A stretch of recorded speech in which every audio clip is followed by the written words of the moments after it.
Sindh police जे special commandos unit (SSU) पारां दुनिया जी सभ खां ऊची पहाड़ी चोटी माउंट एवरेस्ट सर कंदड़ पहिरें सिंधी नौजवान खे भेटा पेश कंदे एज़ाज़ी शील्ड ॾिनी वई आहे।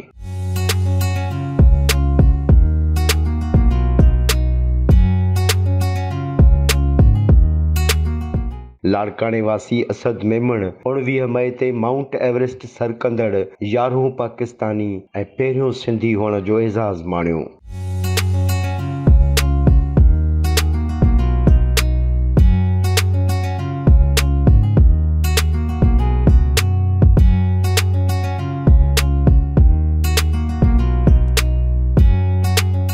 असद मेमण माउंट एवरेस्ट खां अॻु यूरोप जी बुलंद तरीन पहाड़ी अलबरस जी चोटी सर कंदड़ पहिरें एशियाई ऐं पहिरें पाकिस्तानी जा एज़ाज़ बि माणे चुको आहे।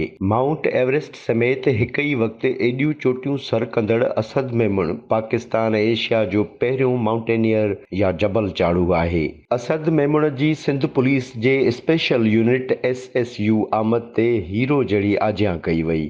DIG security doctor Maqsood Ahmed नौजवान असद मेमण खे एज़ाज़ी शील्ड पेश कई। नौजवान सिंधी कोह पेमा खे SSU जे मुख़्तलिफ़ शोबनि जो दौरो बि करायो वियो। DIG डॉक्टर मक़सूद चयो त समूरी क़ौम खे असद मेमण जहिड़े बहादुर नौजवान ते फ़ख्रु आहे। असद मेमण पहाड़ी चोटियूं सर करण दौरान केतिराई भेरा मौत जे मुंहं में वेंदे वेंदे बचियो आहे। सिंध खे पंहिंजे हिन सपूत ते बजा तौर फ़ख्रु आहे।